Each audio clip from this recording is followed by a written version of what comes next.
Assalamualaikum warahmatullahi wabarakatuh. Apa kabar anak-anak?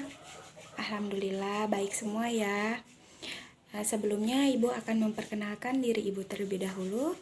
Nama Ibu Sri Wahyuni, bisa dipanggil Ibu Yuni. Alamat Sulawesi Tenggara. Baik, Ibu akan absen terlebih dahulu ya. Coba kalian cek sebelahnya kalian, kanan kirinya kalian, apakah teman-temannya ada yang tidak hadir? Hadir semua ya, alhamdulillah. Baik, untuk mengawali pembelajaran kita pada siang hari ini, ada baiknya kita berdoa terlebih dahulu. Berdoa dimulai. Bismillahirrahmanirrahim. Raditu billahi robba wa bil islami dina wa bi muhammadin nabiyya wa rasula rabbi zidni ilman warzuqna fahman amin ya rabbal alamin. Alhamdulillah.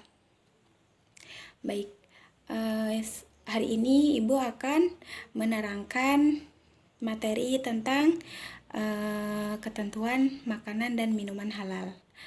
Ada yang tahu apa sih makanan yang halal itu? Makanan seperti apa? Nah, makanan halal itu seperti sapi, kerbau, tetapi bisa dikatakan halal jika ayam atau sapi itu disembelihnya atau diolahnya dengan dibacakan basmalah. Jika tidak, berarti makanan tersebut tidak bisa dikatakan halal. Nah, seperti contohnya lagi ayam. Nah, ayam itu jika kena kotoran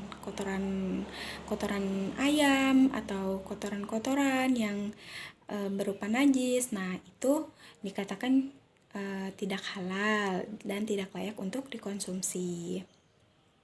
Nah, Ibu mau bertanya, apakah ada yang tahu apa itu pengertiannya makanan dan minuman halal? Siapa coba? Nah, ayo, Siska, apa?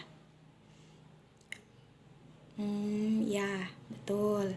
Makanan dan minuman halal itu makanan yang dibolehkan oleh syariat Islam untuk dikonsumsi kecuali ada nas Al-Quran atau hadis yang menyatakan keharamannya.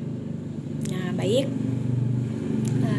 Ibu akan menjelaskan makanan dan minuman yang dikonsumsi orang muslim itu harus memenuhi 2 syarat.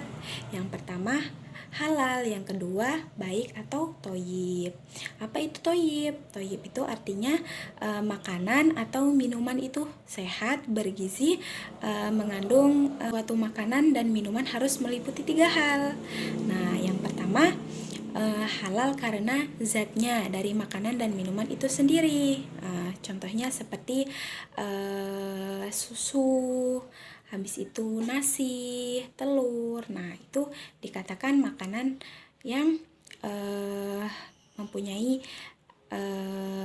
zat dari makanan itu sendiri ya, yang bergizi. Nah, yang kedua halal cara mendapatkannya. Nah, contohnya tidak didapatkan dengan cara mencuri, korupsi, ataupun menipu. Nah, itu tidak diperbolehkan ya. Yang ketiga, halal karena prosesnya atau cara pengolahannya. Nah, seperti yang Ibu sudah berikan contoh tadi ya. Nah, cara mengolahnya itu menggunakan bacaan basmalah.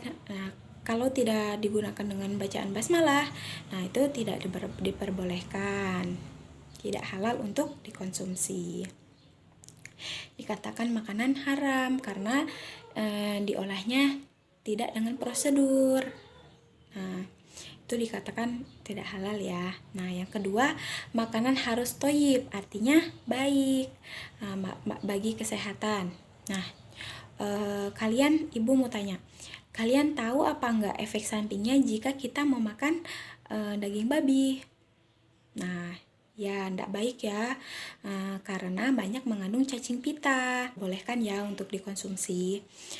Nah, jadi makanan yang tidak baik bagi kesehatan itu misalkan mengandung formalin, mengandung pewarna, habis itu mengandung tekstil, atau pewarna baju. Banyak ya di luaran sana itu kita sering dapatkan seperti saus. Contohnya saus itu kan biasanya diproduksi dengan menggunakan pewarna baju. Nah, itu ndak baik ya, ndak boleh dikonsumsi. Nah, kemudian makanan yang berlemak yang berlebihan, nah itu tidak diperbolehkan, dikatakan tidak toyib atau tidak baik untuk dikonsumsi. Nah, setelah itu kita akan membahas tentang jenis makanan dan minuman halal. Nah, makanan dan minuman halal yang pertama, semua makanan dan minuman yang tidak diharamkan oleh Allah dan Rasul-Nya. Artinya, semua makanan dan minuman itu boleh dan halal dikonsumsi sampai ada dalil yang menyatakan keharamannya. Jadi, makanan dan minuman itu layak dikonsumsi jika ada dalil yang menyatakan jika makanan itu tidak haram. Nah, jadi jika ada dalil atau hadis yang menyatakan makanan itu haram, nah itu tidak diperbolehkan. Nah, yang kedua, semua makanan yang baik, tidak kotor dan menjijikan, sebagaimana terdapat di Quran surat Al-Baqarah ayat 172 yang artinya, hai orang-orang yang beriman, makanlah di antara rezeki yang baik yang kami berikan kepadamu dan bersyukurlah kepada Allah jika benar-benar kepadanya kamu menyembah. Nah, jadi kita jika diberikan makanan diberikan makanan yang entah itu sedikit atau banyaknya, kita harus banyak-banyak bersyukur kepada Allah. Nah, yang ketiga, semua makanan yang tidak memberi kemudaratan, tidak membahayakan kesehatan jasmani dan merusak akal, moral dan akidah. Nah, misalkan seperti narkoba, alkohol, nah itu kan bisa merusak akal dan merusak moral kita, merusak akidah kita. Nah, itu tidak halal untuk dikonsumsi karena bisa membahayakan tubuh kita juga. Nah, seperti terdapat di Quran surat Al-Baqarah ayat 195 yang artinya dan janganlah kamu menjatuhkan dirimu sendiri ke dalam kebinasaan. Nah, sudah ada ya hadisnya. Nah, selanjutnya Ibu akan menjelaskan tentang manfaat makanan dan minuman halal. Yang pertama mendapat ridha Allah Subhanahu wa taala karena telah menaati perintahnya dalam memilih jenis makanan. Nah, jadi maksudnya manfaat makanan dan minuman halal. Yang